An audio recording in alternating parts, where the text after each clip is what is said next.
Halo, salam sipil, bersama saya, Bari, di channel Awam Sivil. Kali ini saya akan membahas mekanika teknik yang mencakup analisis struktur. Baik, ini dia bahasan mengenai analisis struktur. Mekanika teknik mencakup analisis struktur yang bertujuan mempelajari respon atau perilaku struktur akibat pengaruh luar, dalam hal ini adalah gaya atau beban. Perilaku struktur, umumnya, adalah reaksi tumpuan, momen, geser atau lintang, aksial atau normal, yang merupakan gaya-gaya dalam, juga, terjadinya deformasi dan defleksi, yakni, translasi dan rotasi, akibat pembebanan. Struktur dimaksud dalam teknik sipil, adalah sebuah elemen-elemen tunggal, yang dengan atau tanpa saling menghubungkan satu sama lain, membentuk suatu sistem struktur. Contohnya, 1. Balok, yang merupakan elemen tunggal. 2. Rangka portal, yang merupakan elemen yang umumnya terhubung saling atau tidak tegak lurus. Begitupun, 3. Rangka batang, yang merupakan elemen yang umumnya terhubung saling atau tidak tegak lurus. Baik, saya akan membahas jenis-jenis tumpuan, seperti terlihat pada layar monitor Anda. Yang pertama, ada tumpuan jepit yang dapat menerima 3 reaksi, yakni, momen, geser atau lintang, dan juga aksial atau normal. Untuk jenis tumpuan ini, dapat dilihat pada kolom ilustrasi grafis. Kedua, ada tumpuan sendi yang dapat menerima 2 reaksi, yakni, geser atau lintang, dan juga aksial atau normal, serta, untuk jenis tumpuan ini, dapat dilihat pada kolom ilustrasi grafis.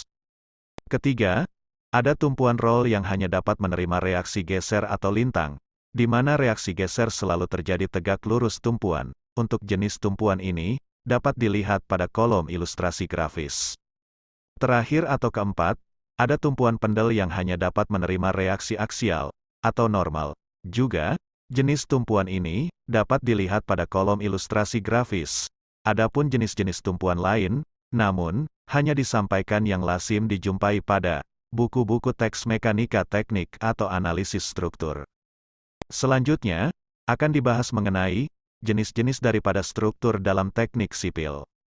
Seperti terlihat pada layar monitor Anda, jenis-jenis struktur yang banyak dibahas pada buku-buku teks mekanika teknik, misalnya, yang pertama, struktur tunggal atau elemen tunggal, yakni struktur balok.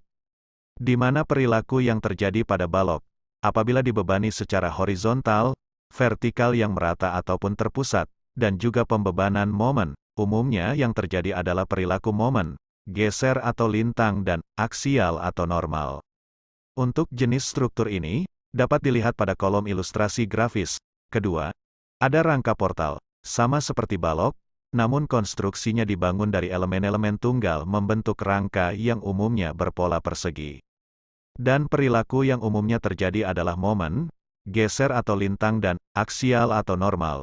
Untuk jenis struktur ini, dapat dilihat pada kolom ilustrasi grafis.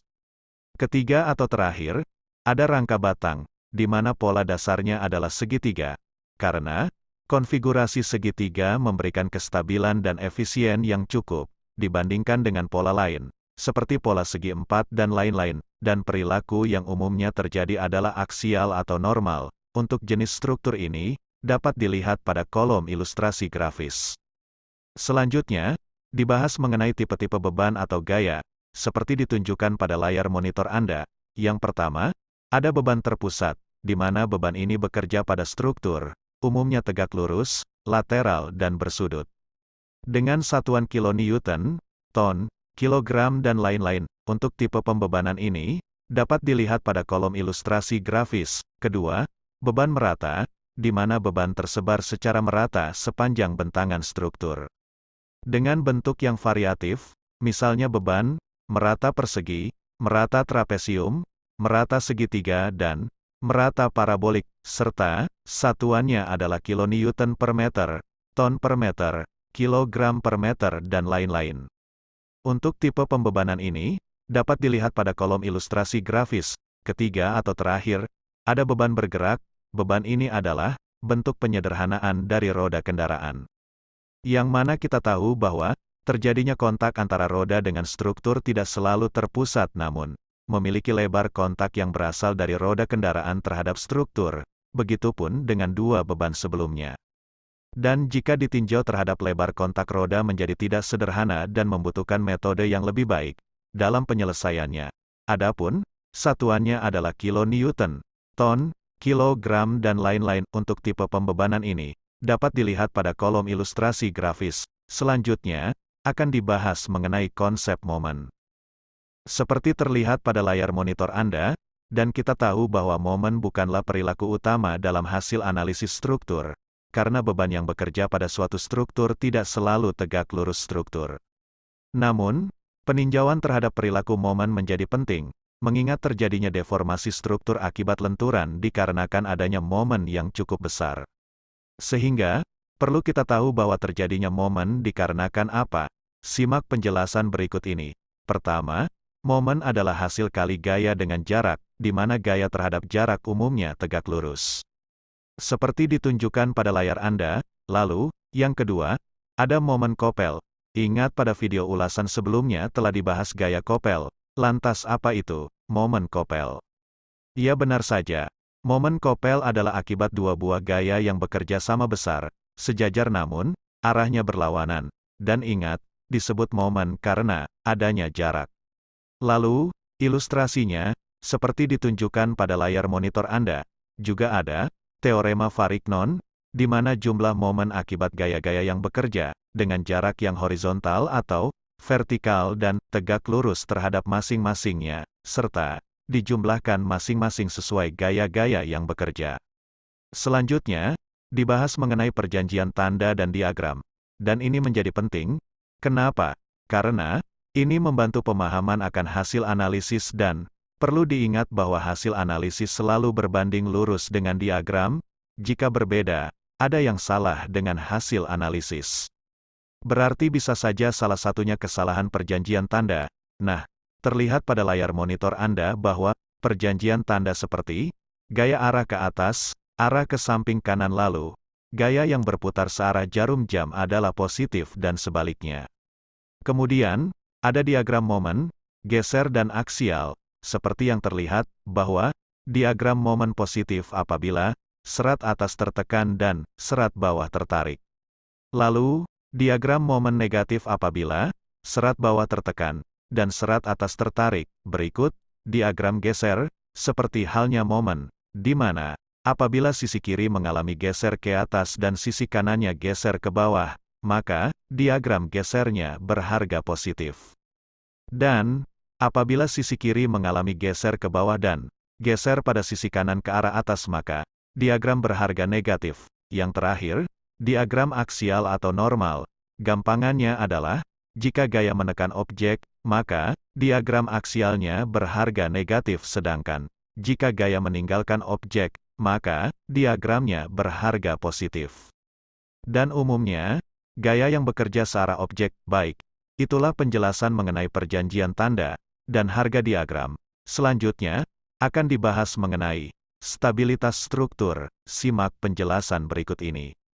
Salah satu hal penting terkait struktur adalah mengenai stabilitasnya. Stabilitas struktur dimaksud bukan hanya kemampuan struktur yang kondisi layan dapat mengimbangi beban yang terjadi atau bekerja. Akan tetapi, juga terkait unsur-unsur yang membangun suatu model struktur, mulai dari perletakan, sambungan atau join dan elemen atau batang struktur itu sendiri. Dan stabilitas struktur ditinjau menggunakan persamaan sebagai berikut. Yang pertama, stabilitas balok ditentukan berdasarkan apabila R sama dengan C tambah 3. Digambarkan bahwa balok stabil dan statis tertentu, dan apabila R lebih besar dari C tambah 3, maka struktur balok stabil dan statis tak tentu. Kemudian, apabila R lebih kecil dari C tambah 3, maka struktur balok tidak stabil. Adapun R adalah jumlah reaksi, C adalah jumlah sambungan internal, dan C sama dengan 1 untuk sendi, C sama dengan 2 untuk roll dan C sama dengan 3 untuk jepit, lalu C sama dengan 0 untuk tanpa sambungan. Dan terlihat pada kolom ilustrasi grafis balok, hasilnya menunjukkan bahwa balok tersebut adalah stabil dan statis tertentu. Kedua, stabilitas rangka portal ditentukan apabila 3 kali B tambah R sama dengan 3 kali J tambah C. Struktur stabil dan statis tertentu. Kemudian, apabila 3 kali B tambah R lebih besar dari 3 kali J tambah C, struktur stabil dan statis tak tentu. Dan, apabila 3 kali B tambah R lebih kecil dari 3 kali J tambah C, maka struktur tidak stabil. Adapun R adalah jumlah reaksi, C adalah jumlah sambungan internal dan C sama dengan 1 untuk sendi, C sama dengan 2 untuk roll dan C sama dengan 3 untuk jepit, lalu C sama dengan 0 untuk tanpa sambungan. Juga, terlihat pada kolom ilustrasi grafis, rangka portal, hasilnya, menunjukkan bahwa rangka portal tersebut adalah stabil dan statis tak tentu. Terakhir atau ketiga, stabilitas rangka batang. Apabila B tambah R sama dengan 2 kali J, struktur rangka stabil dan statis tertentu, lalu apabila B tambah R lebih besar dari 2 kali J, struktur stabil dan statis tak tentu. Dan, apabila B tambah R lebih kecil dari 2 kali J, struktur tidak stabil. Adapun R sama dengan jumlah reaksi, B sama dengan jumlah batang dan J sama dengan join atau nodal. Kemudian, pada kolom ilustrasi grafis, rangka batang, hasilnya menunjukkan bahwa rangka batang tersebut adalah stabil dan statis tertentu. Selanjutnya, saya akan bahas mengenai konsep keseimbangan, yang mana merupakan dasar analisis struktur, dan terlihat pada layar monitor Anda, ada sigma momen, sigma horizontal dan sigma vertikal. Untuk penjelasannya, sebagai berikut. Yang pertama, sigma momen sama dengan 0, di mana jumlah momen yang terjadi pada suatu sistem struktur sama dengan 0. Kedua, sigma horizontal sama dengan 0, di mana jumlah gaya horizontal yang terjadi pada suatu sistem struktur sama dengan 0. Dan, yang terakhir, atau ketiga, sigma vertikal sama dengan 0, di mana jumlah gaya vertikal yang terjadi pada suatu sistem struktur sama dengan 0. Selanjutnya, gambaran mengenai analisis struktur. Terlihat bahwa analisis struktur secara garis besar dibagi menjadi dua. Yang pertama, ada analisis struktur statis tertentu, dan yang kedua adalah analisis struktur statis tak tentu. Perbedaan antara kedua sangat jelas bahwa statis tak tentu tidak dapat diselesaikan hanya menggunakan persamaan keseimbangan, akan tetapi membutuhkan persamaan tambahan dalam menyelesaikan ketidaktentuan statis daripada struktur. Adapun metode yang digunakan dalam analisis struktur statis tertentu, yakni metode konvensional, metode garis pengaruh, metode Ritter, metode titik kumpul, metode portal 3 sendi, metode Balog-Gerber, metode Kuhlmann, metode Cremona. Dan terkait metode yang disebutkan akan dijelaskan lebih lanjut pada video ulasan berikut nanti, yang akan disertai dengan contoh perhitungan. Lalu, terkait analisis statis tak tentu akan dibahas kemudian. Oke, sekian untuk ulasan mengenai mekanika teknik yang mencakup analisis struktur. Semoga ulasan ini dapat membantu. Kemudian, saya akan membahas contoh-contoh perhitungan sesuai dengan yang telah diulas. Jadi, nantikan ulasan-ulasan berikut di channel Awam Sivil. Serta, jangan lupa dukung channel ini. Terima kasih.